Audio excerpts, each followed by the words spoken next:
Malemda Panayam Sakut Nabusu, Purup Amana, Masagi Saktam Tak Nabuhonabada, Masagi Nat Chanabi, Pijat Chakchamasung, Kala Sanskritina, Chaur Batodang Lori. Manipur Kundari Purup Singamanunda, Arib Yellow Purup Kayasu Yauri. Makoi Chanabi, Lining Laishonamadi, Tongan Pijat Chakcha Kaya, Yellow Nidigi Adumak, Sagona Duna Lakli. Makoi Manunda, Chakpa Purup Asishu Amani. Akasbani Imphal Paukang Muna Sandokchari Thorumgi, Nasigi Pungpam Masida Puduna Lakchari, Chakpa Phayeng Chanalon Chat Khara.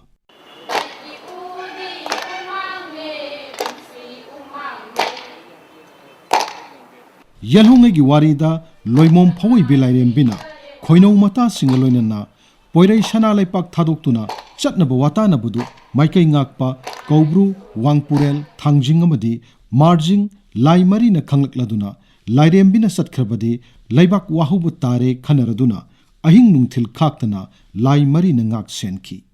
Loimom Pawai Bina, Mata Singaloinana, Kaubru Maikei Panglakpada, Kaubruna, Iyai Turelgi Ising Yaikatuna, Ishaw Hanki. Matamduda, Mata Singaloinana, Pawai Bina, Paiduna Lerami Haibadagi, Mapam Madubu, Phayeng Haina Kaunaki. Phayeng Hairiba Lamdamasi, Imphal West Jilagi, Segmai Kendragi Manung Chanba, Imphal Mayoldagi, Kilometer Tarataruklom, Nongchup Pang Chatlaglayba, Chakpa Purup no Kundaba Kun Amani. Mamangai, Ningsing Batok Matamdagi, Chakpa Purup Asina, Chakpagi Liklam Ngakna, Ngasi Pauba, Kungi Pamnaiba, Pamnaibi Naina, Chatnabi Ngakna Lerekli. Chakpa Phayengi, Kungi Pamnaiba Singadudi, Kulakpa, Luplakpa, Teloi Hanjaba, Teloi Hidang, Yupanba, Kulchamba, Hisang Lakpa, Longmi Lakpa, Longmi Tang, Pakang Lakpa, Naharakpa Amadi, Chabon Hanjaba Asina Singmani. Hairiba Pamnaiba Singasina, Chakpa Phayeng Kunasigi, Tauram Tauda, Ningtina Ngakna, Ngasi Paubulerekli. Chakpa Phayeng Kunasigi Oina, Ibudo Kaubru Amadi, Masaibungo, Loya Lakpagi, Chahigi Harauba, Phairen Thada, Leptana Pangthokli. Aduga, Lining Tau Sana Mahiamadi, Ima Laimarel Sidabigi, Isaipu Naina, Kubam Yaduna Irat Nari. Chakpa Phayeng Purupna, Sahiamada, Soipadana Pangthokpa, Kungi Taurum Karadang Panjarabada, Sajibu Chairauba, Kalen Kunthong Latpa, Inga Lamtaiba, Langban Asiman Thaba, Mera Khoi Katpa, Phairen Thada, Laisha Katpa Amadi, Lamta Thangjigi, Laigi Thorum Asina Singba Panbayai. Chakpa Phayengi, Mamangaidigi Chanaraklaba, Maru Oiba Chatnabi, Angang Ama Pokpadagina, Siba Paubugi Thorum Thoda Karadang Pallabada, Angang Ama Pokpa Matamda, Maibi Ama, Tengban Bi, Naukan Bi Ama Changi. Angang Adu Hek Pokpaga, Laina Maming Thonba Hankini Haiduna, Maibi Duna Thonbi Gani. Angang Dugi Khoiri Naupamdu, Laiho Lada Yomduna, Mamang Tongi Imung Lomda, Nupana Yethang Manakanda, Nupina Oithangbada, Kubom Ama Luna Toktoklaga, Pumbi Gani. Angang Aduna Nupa Oiregana, Numit Manga Aduga, Nupi Oiregana, Taruknida, Yupan Thabagi Chanabi Pangthokani. Angang Aduna, Tha Ahum Surakpada, Numit Thaban Aphaba Yengduna, Sak Pijanai. Chakpa Phayengi Chanabi Ama Oina, Chahi Amagi Manungda Pokpa, Angang Nupa Nupi Punna, Nahut Naringi Thorom, Chahidugi Ahanba Pokpa, Angang Nupadugi Mayumda, Pangthokpagi Chanabi Lairi.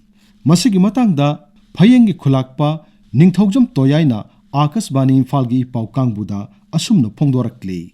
Chakpa Phayeng Phurupki, Yamna Koiraba, Ipai Puhak Togi, Chatnadun Lakpa, the Hoshik Mak Show, Koigi, Chakpa Phayeng Kulis, the Hushuk Chatnadun Lady, Ipai Purun Tobiraba Tabuk Mayamdu, Ashi Ngakan Lejare, and the Hujik, I go Nahut Naring Tabi Matanga City, Nahut Naring Tambasidi, Kumsi, Sarauba, she Nongalga Pokpa, Angang Sinai Koi, Nahut Naring Tab Nahaloigani, and do a Hanu Pok Porigo so, Nupi Origodi, as if Maranahan Obiade, Nupi Dugimatunda Pokpa, Angani Paduna, Nahaloigani.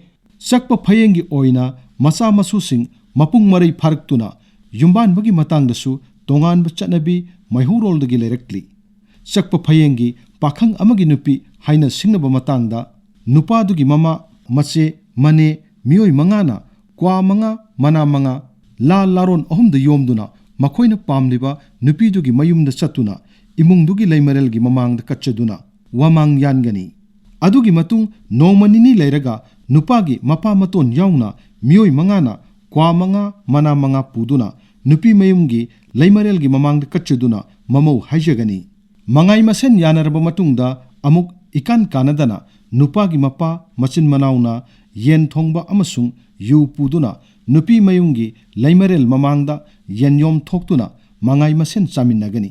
Adugi matungda akhang ahi tanaduna pakna waina yengminagani. Paknaramlabadi thajabagi numit afaba yengani. Karigumba paknaramdraba nupa nupidu longna hande maduda thoidokna nungaina daba leinaramde. Thajaba numita nupa mayumna ngamu chamnga chatruk thongduna likhai ama yu tumba athanba amaga ngamu athongba kunmanga laron ahumda yomduna payana ningthina tumbaduda punshinduna phiseng chetpa nupa amana puduna nupi mayumgi leimarel mamangda thagani. Aduga lakliba nupa mayumgi mi singduna nupi mayumgi sagai khulgi khulakpana singbada mamau pibiro haijagani. Nupi mayumgi mama mandon singna ngamu mayomdu thoktuna khel chang yengani. Makha tarakpada mangolda nupagi mapana yet thanglaga nupi mapaga phaminagani.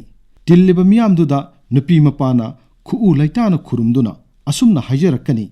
Wahidi aigi isha nupi se ibaina natraga ishenna mamau oijage haijabada khang mangamdre. Aduna laikok laikaina ahal lamanna aigi isha nupi asi thajabinaba warip laubiyu haina haijagani. Mangolda phamlamliba ahal singi maraktagi amana ngasidagi magi masanupi asi laikok laikaina mahaki masanupada thajare haina hairaklabada nupagi mapana asumna khumgani. Waroldi iku ibai laikok laikaina imau pibirabanina nanai aina sarai phikau sana yajare haina mayamda khurumjagani. Nupa mayumna purakliba ngamu thongba amadi yu adudagi khara khara lauraga ima ibel ahumna konthongda asiman tharugani aduga miyam punna saminagani. Thajakhraba matung numit thaban afaba yenglaga chebau chanaduna waroi pot pangthokani. Waroi potasu asiman thabagi thorum tawgani. Asiman thaba loibaga laithak laikha ibudau kaubru loya lakpa ibudau sagai gi apokpa tengbanba mapu amadi leimarel sidabida nupa nupi animaki yaiphanaba sagai gi ahallaman nupa nupi anigi mapa yauna khurumjagani. Khurumbadu loibaga luhongliba nupa nupi anina thoraktuna khulakpa luplakpa ahallaman pumnamakta khurumjagani. Matangduda mayamna angamba khudolsu pibigani. Ahallaman khurumba loibaga nupa mayumdagi purakpa ok thongbadu sumangda phawra thaduna mayam changduna saram semduna mathang yengani. Mamangaidagi yamna anganba matamdadi nupi mayumda yawong inbu chatnarami haujikti chatnakhidre. Waroi pot hek loibaga nupidu nupa mayumda thinbiba chatnare. Mayum pankhraba machanupina pokpirakpa mamagi khomlanglaman singba oina khumin katpa asisu chakpa phayengi yamna pukning nungsiba chatnabi amani.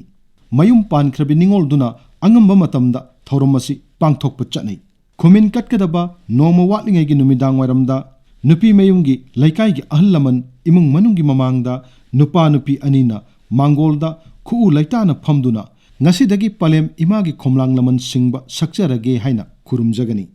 Mayamduna ngasidagi namagi khomlanglaman singba sakjaro haina haibirakani. Nonganbaga wayu kharung ani ahum ok thongba chauhaiga khomon managa singju langani. Langliba polam singi ahanbada konthongda asiman thagani. Matungda khulakpa luplakpa ahallaman yauna chamin thakminagani. Nupi adubu poklibi mama amasung pokpada khomin birakpi nupi aduda phanek inapi amasung phiroi hongduna khurumjagani. Chakpa phayengi pathang puthang naina sanaraklaba chanabi amana piba nupa amana mayum makai panduna anaubu yum ama hongdokpa matamda magi hana leiramliba mapa mapugi yum aduda latliba leimarel isaipu adugi makhada leiriba salairel sidaba amadi leimarel sidabi anigi kom anidudagi leipak leisha khara laujaraga lada yomduna puraklaga anaubu yum adugi isaipu makhada semliba salairel sidaba amadi leimarel sidabigi kom aniduda hapchaduna yum adu nauna pankhatchagani. Miyoi ama sibagi chanarolgi matangda chakpa phayengi khulakpa ningthokjom toyaina makha tana asumna phongdokli. Chakpa phayeng phurupki mi ama sibu matamda aikoina tawgdawa thoram punamak asi makhada thamjage siriba medo imungdagi maibana khoidowda khut thadoktana macha masusingna churi tafamda langting tuna paisa thaduna sosang manungda ngahak thamgani kom tawraga thong khara saduna phal ama thaduna laphu sanang akangba mai tharga uti chumduna singhi yauna irujabigani mafi maron hongdok piru matungda sangmanungda maitha marol ohum phayup marol ohum pujinduna thamgani sak mathel lukoi suna haptuna chakhom masing tarahom thoi traga trangwa ingani macha masusingna ok laba ama mama mapada khuju salloina kali singlupki ahal amana singduna yen yerum amasung yu puduna mangthiba sali mangda singhapaloru matungda mi amalaktuna yumda pau taklagani aduga pung hogani mamangda